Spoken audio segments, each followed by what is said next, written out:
امر ثالث، T V اور digital تصویر کو تبلیغ دین کے لیے استعمال کے جواز بلکہ وجوب کے عجیب و غریب دلائل دیتے ہیں۔ مثلا کہا جاتا ہے کہ اس کے ذریعے سے ہم ان لوگوں تک قرآنی مضامین اور دین کی باتیں پہنچانا چاہتے ہیں جو مساجد، خانقاہوں اور دیگر دینی محافل و مجالس اور بیانات میں نہیں آتے۔ نیز اگر اس کو مخرب اخلاق عناصر سے پاک کر کے امور دینیہ کی اشاعت کے لیے استعمال کیا جائے تو اس میں کیا حرج ہے، وغیرہ وغیرہ۔ الحمدللہ حضرات اکابر علیہم الرحمہ نے ان سب دلائل کو رد کرتے ہوئے ٹی وی اور ڈیجیٹل تصویر کے ذریعے تبلیغ دین کو ناجائز، حرام اور بے دینی کی اشاعت اور احکام دینیہ کو پامال کرنا فرمایا ہے۔ حضرات اکابر رحمہ اللہ تعالی کے ارشادات کا خلاصہ درج ذیل ہے۔ نمبر 1، تصویری اور فلمی تبلیغ کے ہم مکلف نہیں۔ نمبر 2، فلمی تبلیغ کا انجام یہ ہے کہ تبلیغ کے نام پر شریعت کے ایک ایک حکم کو پامال کرنا پڑے گا۔ نمبر 3، فلم، تصویر وغیرہ ناجائز ذرائع سے تبلیغ میں کامیابی کی اللہ تعالیٰ کے ہاں کوئی قیمت نہیں۔ نمبر 4، فلمی اور تصویری تبلیغ کو حرام کہنے والے ہی محقق اور خدا ترس علماء ہیں۔ نمبر 5، کئی گھرانے فلمی تبلیغ کے جواز کے بہانے سے ہر فوش ڈرامے اور فلم کے عادی ہو گئے۔ نمبر 6، تصویری تبلیغ کے جواز کے دلائل میں رتی برابر وزن نہیں اور یہ آیات قرآنیہ کے خلاف ہے۔ اب ذیل میں حضرات اکابر رحمہم اللہ تعالی کے ارشادات ملاحظہ ہوں۔ حوالہ نمبر 1، حضرت علامہ محمد یوسف بنوری رحمہ اللہ تعالی سے ایک مرتبہ ٹی وی پر تقریر کرنے کی درخواست کی گئی تو اس کو رد کرتے ہوئے صاف انکار فرما دیا۔ اس واقعے کی تفصیل بتاتے ہوئے حضرت مفتی محمد تقی عثمانی صاحب زیدہ مجدوم لکھتے ہیں، یہ یاد رکھنا یہ ختم نبوت کا مسئلہ عروج پر تھا اور اس پر بہت کچھ ہو چکا تھا، تو حضرت سے درخواست کی گئی کہ آپ ٹی وی پر آ کر اس مسئلے کی وضاحت فرما کر دودھ کا دودھ، پانی کا پانی کر دیجیے، بس ایک ہی مرتبہ۔ اور یہ سنگین موقع تھا اور وقت کی اہم ضرورت، لیکن حضرت نے فرمایا کہ میں ریڈیو پر تو خطاب کر سکتا ہوں لیکن ٹی وی پر خطاب نہیں کر سکتا۔ یہ کوئی عام حالات کی بات نہیں ہے، یہ بہت اہم وقت تھا اور مسئلہ بہت عروج پر تھا اور جنگ و جدال کی نوبت آ چکی تھی، کتنے مسلمان شہید بھی ہو چکے تھے۔ چلیں، کونسل کی نشستوں میں ایجنڈے سے باہر کی باتیں بھی بعض اوقات چھڑ جاتی ہیں۔ اسی سلسلے میں دراصل ہوا یہ تھا کہ بعض حضرات نے مولانا محمد یوسف بنوری رحمہ اللہ تعالیٰ سے فرمائش کی تھی کہ وہ ٹیلی ویژن پر خطاب فرمائیں۔ مولانا رحمہ اللہ تعالیٰ نے ریڈیو پر خطاب کرنے کو تو قبول کر لیا تھا لیکن ٹیلی ویژن پر خطاب کرنے سے معذرت فرما دی تھی کہ یہ میرے مزاج کے خلاف ہے۔ میرے مزاج، لوگ یہاں تک دے کر کہتے دیکھو حضرت فرماتے ہیں میرے مزاج کے خلاف ہے، یہ ٹی وی پر تبلیغ اسلام کی مزاج کے خلاف نہیں ہے، لیکن ہمارا اکابر کا مزاج بھی اسلامی مزاج ہے، آگے خود آئے گا کہ فلم اسلام کی مزاج کے خلاف ہے۔ اسی دوران غیر رسمی طور پر یہ گفتگو بھی آئی تھی کہ فلموں کو مخرب علامہ بنوری رحمہ اللہ بہت بڑے آدمی ہے۔ حضرت مفتی تقی عثمانی صاحب برکاتہ نے خود لکھا ہے کہ یا بیان فرمایا تھا کہ ختم نبوت کا یہ مسئلہ جب چل رہا تھا تو کوئٹہ میں فرماتے ہیں کہ استاد کے ساتھ میں گیا تھا، علامہ بنوری رحمہ اللہ کے ساتھ، تو پورا دن سلسلہ چل رہا تھا، ادھر بیان ادھر مشورہ۔ رات کے وقت فرماتے ہیں میں تو تھکا ہوا تھا، بستر پہ جا کر لیٹ گیا اور حضرت والا کے ساتھ اب بھی لوگ بیٹھے ہوئے تھے۔ مجھے معلوم نہیں کہ کب حضرت والا فارغ ہو کر کے سو گئے تھے، لیکن صبح تہجد کے وقت 4 بجے وغیرہ میں نے جب دیکھا تو حضرت مصلی پہ رو رہے تھے، تو میں نے یقین کر لیا کہ جب تک یہ رونے والے ہمارے ساتھ ہوں گے جیت ہماری ہوگی۔ کے خلاف فیصلہ ہونے والا تھا، تو مفتی محمود صاحب رحمۃ اللہ عدالت میں ہے اور یہ سجدے میں ہے، یہ اللہ کی عدالت میں سجدے میں ہے اور رو رہے ہیں کہ جب مجھے اطلاع ملے گی میں سر اٹھاؤں گا۔ جب ان کو خوشخبری بتا دی گئی کہ اللہ تعالیٰ نے کامیابی عطا فرمائی اور فیصلہ ہو گیا تو پھر انہوں نے سر سجدے سے اٹھایا۔ یہ ہے ہمارے بڑے۔ چلیں پڑھیں۔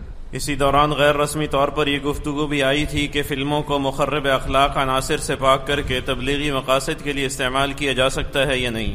اس بارے میں مولانا رحمہ اللہ تعالیٰ نے جو کچھ ارشاد فرمایا اس کا خلاصہ یہ تھا۔ اس سلسلے میں ایک اصولی بات کہنا چاہتا ہوں اور وہ یہ کہ ہم لوگ اللہ تعالیٰ کی طرف سے اس بات کے مکلف نہیں ہیں۔ بس اصولی بات سمجھتے ہو، بنیادی بات، اس سے سارے دندے ختم، ہم مکلف ہی نہیں ہیں۔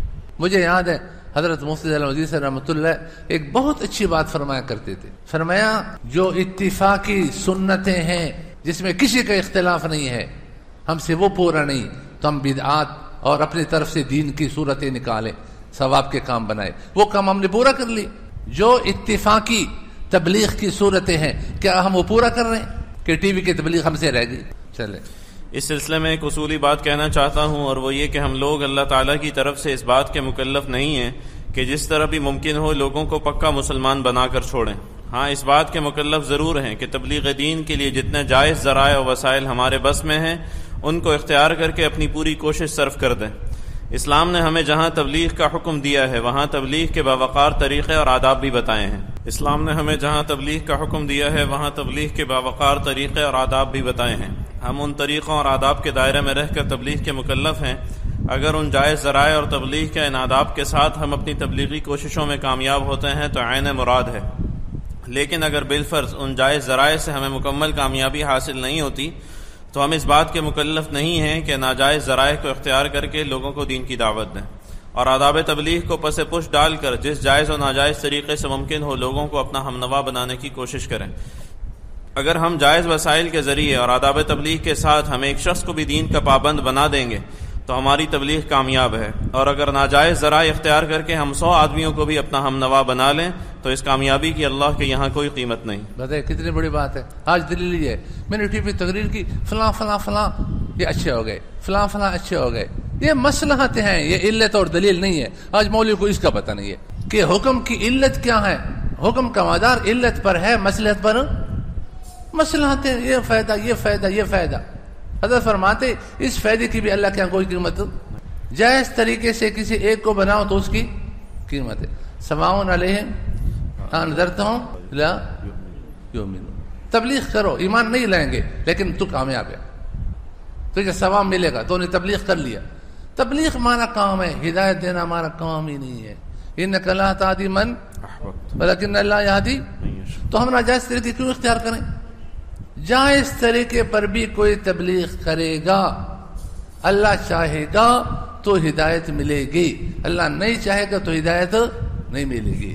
رسول اللہ صلی اللہ علیہ وسلم سے بہتر اور اچھے طریقے پر تبلیغ کرنے والا کوئی نہیں۔ لیکن ابو جہل کو تبلیغ کی، ابو طالب کو تبلیغ کی، کتنی تبلیغ کی، آخر وقت تک ششا میرے کان میں کلمہ پڑھ ہے یا نہیں؟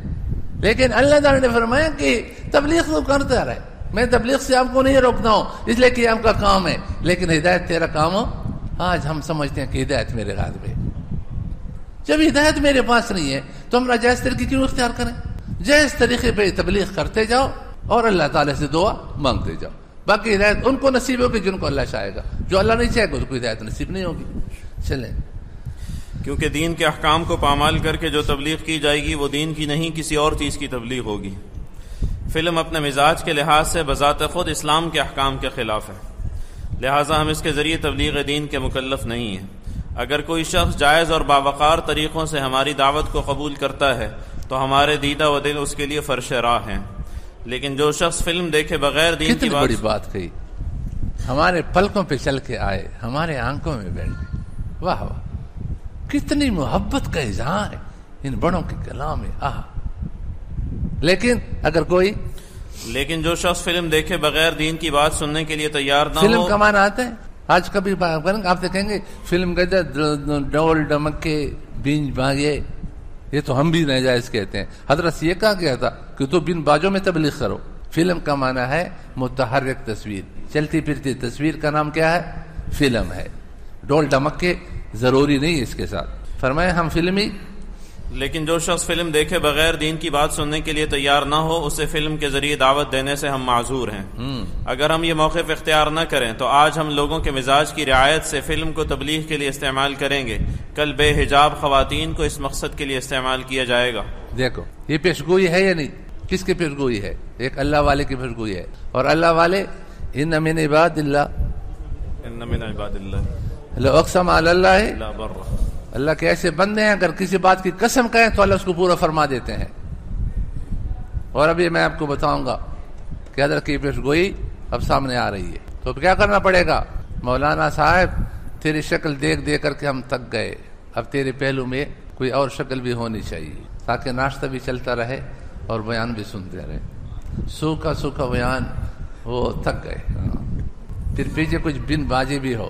آج کل ہی کو ہے نا، یہ کو اتنا تیز کرتے ہیں خوبصورت ڈول، جب نظم پڑھتے ہیں تو نظم پڑھنے والا کہتے میں کیسے جھوموں، اس لیے کہ وہ جو ڈول ساتھ ساتھ بجتا ہے، کہتے یہ تو ہیکو ہے، نام دو، ڈول کی جگہ پر ہیکو نام دیا، باجی کی طرف ہیکو نام دیا تو اب یہ باجا نہیں ہے، ایسا نہیں ہے.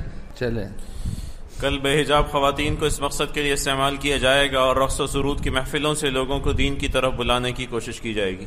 دیکھو رقص و سرود، ہمارے پاس ایک یہاں پر ساتھی پڑھ رہے تھے مردان کے، انہوں نے کہا ایک پیر صاحب ہے، ان کے پاس پہلے دبلے بجتے ہیں، باجے بجتے ہیں، پھر لوگ جب اکٹھے ہوتے ہیں پھر ان کو بیعت کرا کر توبہ کرواتے ہیں.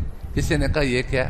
اس نے کہا اللہ کے لیے کرتا ہوں بھائی، تبلیغ کے لیے کر رہا ہوں. اس بہانے سے لوگ آ جاتے ہیں، پھر دیکھو میں توبہ نہیں کرواتا. حضرت نے فرمایا تھا خارج میں یہ چیز وجود میں آ گئی.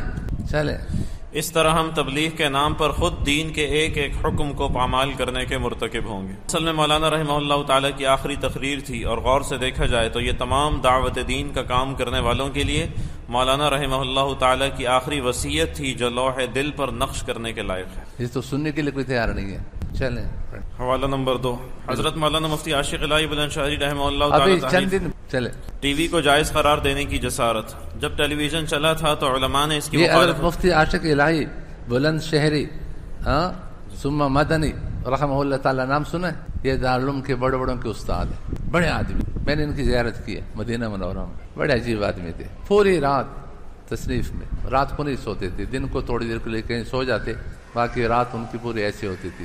ہمارے مفتی رشید احمد سے رحمۃ اللہ علیہ فرماتے تھے کہ یہ ہمیشہ کے لیے میری دعوت کرتے ہیں. جب ٹیلی ویژن چلا تھا تو علماء نے اس کی مخالفت کی تھی.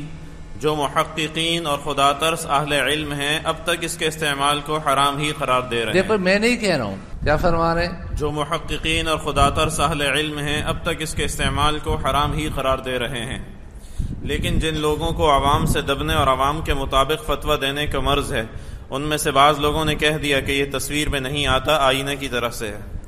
سوال یہ ہے کہ کیا آئینہ میں نامحرم عورتوں کو اور ننگی عورتوں کو اور بے حیائی کی فلموں کو اور فواحش و منکرات کے ڈراموں کو دیکھنا جائز ہے؟ یہ تو کہہ دیا کہ یہ تصویر میں نہیں آتا اور عوام کے گھروں میں لانے اور لگوانے کا سبب بن گئے، اور ان فلموں اور ڈراموں اور ناچ رنگ کے اعمال و افعال پر پابندی لگوانے کے لیے کچھ نہیں کیا. نہ ہر جائز بات بتانے کی ہوتی ہے، نہ ہر جائز کام کرنے کا ہوتا ہے. اب جو نئے مفتی آئے ہیں انہوں نے فرما دیا کہ ٹیلی ویژن آج کل ضروریات انسان میں داخل ہو چکا ہے. گویا کہ اگر اس میں کوئی پہلو عدم جواز کا تھا بھی تو ضرورات تبیح المحظورات کے پیش نظر وہ بھی کل معدوم ہو گیا. کیا یہ بھی کوئی شرعی دلیل ہے کہ انسان معصیت کا اس حد تک خوگر بن جائے کہ اسے چھوڑے تو اضطراری کیفیت ہو جائے اور پھر اس معصیت کو حلال کر لے؟ ٹی وی کو کسی نے آئینہ بنا دیا اور کسی نے ضرورت میں داخل کر دیا، اور اس بے شرمی پر کوئی نظر نہیں کہ ماں باپ بہن بھائی سب کے ساتھ بیٹھ کر بے حیائی سے بھری ہوئی فلمیں دیکھتے ہیں. فتویٰ دینے کے لیے بڑے ہوش گوش اور مخاطبین کا مزاج دیکھنے اور جاننے کی ضرورت ہے. کھلاڑی جو کھیل کھیلتے ہیں ان میں سے بعض کھیلوں کو یونیفارم ایسا ہے جس میں گھٹنے اور آدھی آدھی رانیں کھلی رہتی ہیں. نئے مفتیوں کے سامنے یہ بات آئی تو اسے بھی جائز قرار دے دیا. دنیا میں ناجائز کوئی چیز ہے ہی نہیں. جو ناجائز کہے گا وہ متشدد ہے، زمانے کی مزاج سے ناواقف. چلیں حوالہ نمبر 3، حضرت مفتی رشید احمد صاحب قدس سرہ تحریر فرماتے ہیں ماضی قریب کے بعض ملحد و گمراہ مفکرین نے سینما دیکھنے کو یہ کہہ کر جائز قرار دیا تھا کہ یہ سینما ہال میں اسکرین پر ظاہر ہونے والی صورت تصویر نہیں عکس ہے. اس سے نوجوان نسل کو عریاں و فحش فلمیں دیکھنے کی جو ترغیب و تشجیع ہوئی وہ کسی سے پوشیدہ نہیں. وہ ایک ناجائز و حرام فعل کو جائز سمجھ کر بے محابہ کرنے لگے. اب یہی حال بعض علماء کی اس نئی تحقیق کا ہے کہ ویڈیو تصویر کو چونکہ قرار و بقا نہیں اس لیے یہ تصویر نہیں. اس سے وہ افراد جو ٹی وی وغیرہ کو ناجائز سمجھ کر اس سے گریزاں و ترساں تھے ان کو اس گنجائش سے کھلی چھٹی مل گئی، اور وہ ہر جائز و منکرات سے پاک مناظر کو دیکھنے کے بہانے رفتہ رفتہ ہر غلط پروگرام، رقص و سرود اور عریانی و فحاشی کے مناظر دیکھنے میں مبتلا ہو رہے ہیں. اس کا محض امکان نہیں بلکہ وقوع ہے. حضرت فرما رہے ہیں اتنے بڑے مفتی کہ یہ صرف امکانی بات نہیں کر رہا ہوں، وہ چکا ہے، لوگ برباد ہو چکے ہیں. بلکہ وقوع ہے کہ بعض بظاہر دیندار لوگوں نے مسلمانوں کی مظلومیت اور جہاد کے مناظر دیکھنے دکھانے کے بہانے ٹی وی اور وی سی آر خریدا اور پھر ہر فوج ڈرامہ اور فلم دیکھنے کے عادی ہو گئے. اس طرح نوجوان نسل دنیا و آخرت کی تباہی کا شکار ہو رہی ہے، اور بعض مخلص دینی جماعتوں اور جہادی تنظیموں سے منسلک نوجوان اپنے اندر دین و جہاد کا جذبہ پیدا کرنے کے بجائے بے راہ روی اور غلط روش کا شکار ہو رہے ہیں، جس سے دین و جہاد کو سخت نقصان پہنچ رہا ہے.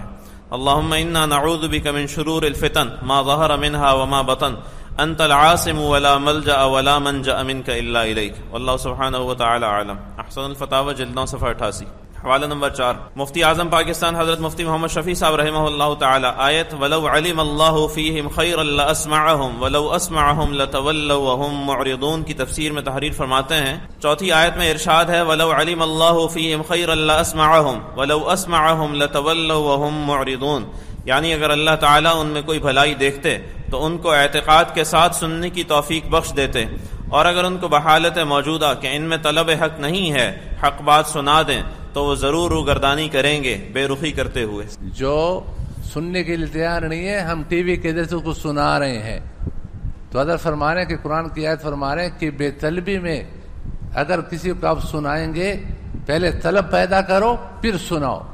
بے طلبی میں اگر آپ ان کو سنائیں گے تو بے رخی کریں گے. چلیں، بھلائی سے مراد اس جگہ طلب حق ہے کہ طلب ہی کے ذریعے تدبر اور فہم کے دروازے کھلتے ہیں اور اسی سے اعتقاد و عمل کی توفیق ہوتی ہے، اور جس میں طلب حق نہیں گویا اس میں کوئی بھلائی نہیں. معنی یہ ہے کہ اگر ان میں کوئی بھلائی موجود ہوتی تو ظاہر ہے کہ وہ اللہ تعالیٰ کے علم میں ہوتی ہے. جب اللہ تعالیٰ کے علم میں ان کے اندر کوئی بھلائی نہیں تو معلوم ہوا کہ در حقیقت وہ ہر بھلائی سے محروم ہے، اور اس محرومی کی حالت میں اگر ان کو غور و تدبر اور اعتقاد حق کی دعوت دی جائے تو وہ ہرگز قبول نہ کریں گے بلکہ اس سے منہ پھیر کر بھاگیں گے. یعنی ان کی روگردانی اس بنا پر نہ ہوگی کہ دین میں ان کو اعتراض کی بات نظر آ گئی اس لیے نہیں مانا، بلکہ حقیقت یہ ہے کہ انہوں نے حق بات پر دھیان ہی نہیں دیا. معارف القرآن جلد 4 صفحہ 208. فائدہ: حضرت مفتی اعظم رحمہ اللہ تعالی کی بیان کردہ تفسیر سے واضح ہوا کہ اللہ تعالیٰ توفیق عمل اسی کو عطا فرماتے ہیں جس میں کوئی بھلائی یعنی طلب حق ہو. لہذا ٹی وی پر تقریر اور واعظ و نصیحت کے جواز بلکہ وجوب کے لیے یہ دلیل بیان کرنا کہ اس کے ذریعے ہم ان لوگوں تک قرآنی مضامین پہنچانا چاہتے ہیں جو مساجد، تبلیغی اجتماعات اور خانقاہوں میں نہیں آتے اور جنہیں دینی کتب پڑھنے اور مطالعہ کرنے کی طلب اور شوق نہیں، بے محل اور اس آیت کے عموم کے خلاف ہے، اور یہ دلیل نصوص کے خلاف اور ہباء منثورہ ہے. حضرت مفتی اعظم رحمہ اللہ تعالیٰ کے فرزند حضرت مولانا مفتی محمد تقی عثمانی صاحب زیدہ مجدہم نے بھی اپنے والد کے نقش قدم پر چلتے ہوئے درج ذیل اقتباسات میں اس دلیل کا خوب رد فرمایا ہے. حوالہ نمبر 5 حضرت مفتی محمد تقی عثمانی صاحب زیدہ مجدہم تحریر فرماتے ہیں، کہا جاتا ہے کہ ان فلموں کے ذریعے ان لوگوں تک قرآنی مضامین پہنچانے مقصود ہیں جو کبھی مسجد میں آ کر کوئی واعظ نہیں سنتے، جنہیں دینی کتابوں کے مطالعے سے دلچسپی نہیں ہے اور جن کو بذات خود قرآن کریم پڑھنے کی توفیق نہیں ہوتی، لیکن اسلام کی تبلیغ کے سلسلے میں جو اصولی گزارشات ہم نے اوپر پیش کی ہیں ان کے پیش نظر اس دلیل میں رتی برابر وزن نہیں ہے. رتی 10 سیر کا ہو، پہلے جو ہے نا تولہ سے پھر ماشا اور ماشے کے بعد رتی سے کم کوئی وزن، اس میں رتی برابر وزن نہیں، لیکن اس میں وزن ہے ہی نہیں. رتی اس وزن کو کہا جاتا ہے جس کے نیچے اور کوئی وزن، کوئی پیمانہ نہیں ہے. سب سے کم کیا ہے وہ رتی ہے، اس سے کم پھر کوئی وزن جس سے اندازہ کیا جائے کوئی چیز نہیں. اور آج آپ کسی بھی مجلس میں جائیں یہ کہیں گے ہم اس مجمع کو نظر انداز نہیں کر سکتے، ہمارے دل میں آگ لگی ہوئی ہے، ہم ان کے غم میں جل رہے ہیں، ہم ٹی وی چینل کھولیں گے، ہم ٹی وی پر آئیں گے اور ان کی انگلیوں کو پکڑ کر کے اس سے چینل کھلوائیں گے تیرے اختیار میں، پھر اس کو بٹھائیں گے اور وہ ہماری بیان پھر توجہ سے سنیں گے. تو چینل میں تو آ گیا لیکن وہ نہیں کھولتا، تو کبھی تماشا کے لیے کھول بھی لے اور سگریٹ کی کشے لگاتا ہوا سنے گا. یہ سمجھ رہے ہیں کہ وہ سارے ہمارے تقابو میں آ گئے، جو چینل میں تو آ گیا، لیکن چینل کھولنا، چلانا، سننا یہ کس کا کام ہے؟ وہ تو اس کے اختیار میں، وہ کھولنا نہیں چاہتا، نہیں کھولتا تو پھر کیا ہوگا؟ اس سے وہ جو دین پر چلنے والے لوگ ہیں وہ بیچارے بھی دگ جاتے ہیں. شریعت کے مطابق کوئی تبلیغ کرے گا اس میں کوئی کسی کی بھی گمراہی کا کوئی خطرہ نہیں. جائز طریقے تبلیغ میں کوئی خطرہ نہیں ہے کہ کوئی گمراہ ہو جائے گا، کوئی یہ ہو جائے گا. جو بھی حدود کا خیال رکھے گا کبھی اس کے تبلیغ سے کوئی گمراہ نہیں ہوگا. گمراہی وہاں آتی ہے جہاں پر تبلیغ کے جائز طریقے کو چھوڑ کر ناجائز طریقے اختیار کیا جائے. چلیں جو لوگ قرآنی مضامین کو فلم اور ڈرامے کے سوا کسی اور ذریعے سے سننے کے لیے تیار نہیں ہیں، اسلام اور قرآن ان کو اپنے مضامین سنانے سے بے نیاز ہے، اور جن لوگوں کے حلق سے دین کی کوئی بات اس وقت تک نہ اترے جب تک ایک رنگین فلم کی شکل میں پیش نہ کی جائے، ایسے لوگوں کو قرآن سے کبھی کوئی ہدایت نصیب بھی نہیں ہو سکتی۔ قرآن کریم نے اپنی پہلی ہی آیت میں فرما دیا ہے ذالک الکتاب لا ریب فیہ ھدی للمتقین، اس کتاب میں کوئی شک نہیں اور یہ ان لوگوں کے لیے ہدایت ہے جو اللہ سے ڈرتے ہیں۔ جو خانقاہ میں نہیں جاتے، مسجد میں نہیں جاتے، دین کتابوں کا، قرآن پڑھنے کا کوئی طلب نہیں ہے، تو اللہ سے ڈرنے والے ہیں، تو یہ آیت کو پیش کیا ہے، یہ دلیل غلط، اس سے کوئی فائدہ نہیں ہوگا ان کو۔ لہٰذا جن لوگوں میں حق کی کوئی طلب یا تلاش نہ ہو اور جو کھیل تماشے کے بغیر دین کی کوئی بات سننے کے لیے تیار نہ ہو، آپ ان کے سامنے ایسی ہزار فلموں کے ذریعے تمام قرآنی مضامین بیان کر دیجئے، انہیں اس سے وہ ہدایت رتی برابر بھی حاصل نہ ہوگی جو قرآن کریم کا اصل مقصد اور اس کو حقیقتاً مطلوب ہے۔ اصل مطلوب اور مقصد کیا ہے؟ قل ان صلاتی و نسکی و محیای و مماتی للہ رب العالمین، یہ ہے کہ جینا اور مرنا کس کے لیے ہو؟ اللہ کے لیے، سب سے کٹ کر کے ایک اللہ، وتبتل الیہ تبتیلا، یہ ہے حقیقی ہدایت جو قرآن کریم چاہتا ہے۔ فرمائے یہ حقیقی ہدایت کس کو بھی نہیں ہوگی۔ چلیں، جن لوگوں کے دل میں از خود حق تک پہنچنے کی کوئی ادنا تڑپ نہیں ہے اور جو حق تک پہنچنے کے حقیقی راستوں سے اپنے آپ کو نہ صرف مستغنی اور بے نیاز سمجھتے ہیں بلکہ ان سے نفرت اور اعراض کا معاملہ کرتے ہیں، ان کے لیے خود قرآن کریم کا ارشاد یہ ہے کہ اما من استغنى فانت له تصدى وما عليك الا يزكى۔ دیکھو اس آیت سے ہم نے استدلال نہیں کیا، حضرت مفتی تقی عثمانی صاحب اور کاتم استدلال فرما رہے ہیں کہ جو گھروں میں بیٹھے ہوئے ہیں، نہ خانقاہ میں جا رہے ہیں، نہ مسجدوں میں جا رہے ہیں اور نہ تبلیغی اجتماعات میں جا رہے ہیں، جن میں ادنیٰ درجے کی بھی طلب نہیں ہے، تو قرآن کریم نے اس کو کیا سنایا ہے؟ اما من استغنا فانت له تصدى وما عليك الا يزكى، آپ پر کوئی بوجھ، کوئی پابندی، کوئی جرم نہیں ہے اگر یہ پاک نہ ہو جائے۔ رہے وہ لوگ جو حق سے مستغنی ہیں تو آپ ان کے پیچھے پڑتے ہیں، حالانکہ اگر وہ دین حق قبول کر کے پاک نہ ہو تو آپ پر اس کی کوئی ذمہ داری نہیں ہے۔ ایسے لوگوں کے بارے میں یہ خیال کرنا کہ دین کو ان کی خواہشات کے سانچے میں ڈھال کر پیش کرنے، یہ بہت زبردست جملہ ہے کہ دین کو ان کی خواہشات کے سانچے میں ڈال کر، آج لوگ کہتے ہیں کہ وہ کہتے میں نہیں سنتا ہوں، رقص کرتے ہوئے سناؤ گے تو پھر میں سنوں گا، تو اس کے سامنے رقص کرو۔ چلیں، دین کو ان کی خواہشات کے سانچے میں ڈھال کر پیش کرنے سے ان کی اصلاح ہو جائے گی، انتہا درجے کی خام خیالی کے سوا کچھ۔ کتاب اصلاح معاشرہ صفحہ۔ تو اللہ تعالیٰ نے جو اپنے دین کی تبلیغ کے طریقے بتائے ہیں، ان طریقوں میں خیر ہی خیر ہے، خیر ہی خیر ہے۔ تبلیغ کریں گے، خود بھی ترقی کریں گے، دوسری بھی کریں گے۔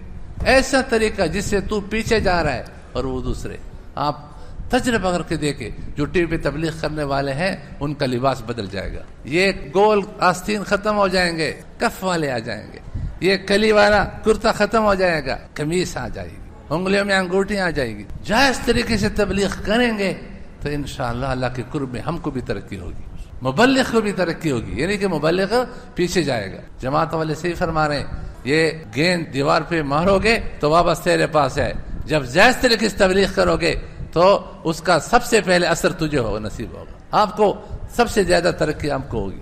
چلیں، تنبیہ، ایک زمانہ تھا جب اس دلیل میں رتی برابر وزن نہیں تھا اور یہ دلیل قرآن کریم کی مندرجہ بالا سری آیات کے خلاف تھی، لیکن انقلاب زمانہ دیکھیے کہ آج وہ آیتیں گویا منسوخ ہو گئیں اور یہ دلیل عین قرآن کے مطابق ہو کر اس میں ٹن و من وزن آ گیا کہ ایسی دلیل کو آج بڑے شد و مت سے پیش کیا جاتا ہے۔ آپ جن کا مشاہدہ ہے اس کو معلوم ہے کہ آج جس مجلس میں بائیں جو ٹی وی کے تبلیغ کے قائل ہیں، اس کے علاوہ کوئی دلیل کے پاس نہیں، یہی دلیل ہے۔ ان لوگوں کو ہم نے بچانا ہے، ان کو بچانا ہے، اپنے آپ کو نہیں بچانا، ان کو بچانا ہے۔ چلے، حضرت عبداللہ بن مسعود رضی اللہ عنہ نے سچ فرمایا ہے کہ تم اس زمانے میں ہو کہ خواہشات علم کے تابع ہیں، عن قریب تم پر ایسا زمانہ آنے والا ہے جس میں علم خواہشات کے تابع ہوگا۔ امام احمد بن حنبل رحمہ اللہ تعالی افسوس سے فرمایا کرتے تھے، اس کی عربی پڑھو بھائی، عربی۔ وقال الامام الغزالی رحمہ اللہ تعالی ولقد صدق ابن مسعود رضی اللہ عنہ حیث قال انتم اليوم فی زمان الہوا فیہ تابع للعلم۔ عبداللہ مسعود سچ فرمایا ہے، انتم اليوم فی زمان، آج تم اس زمانے میں ہو، الہوا فیہ تابع للعلم، خواہش علم کے تابع ہے، کچھ بھی نہیں کر سکتے، علم سے پوچھ کر جیسے علم کہے ویسے کرو۔ وسیاتی علیکم زمان، ان قریب تم پر ایسا زمانہ آنے والا ہے یکون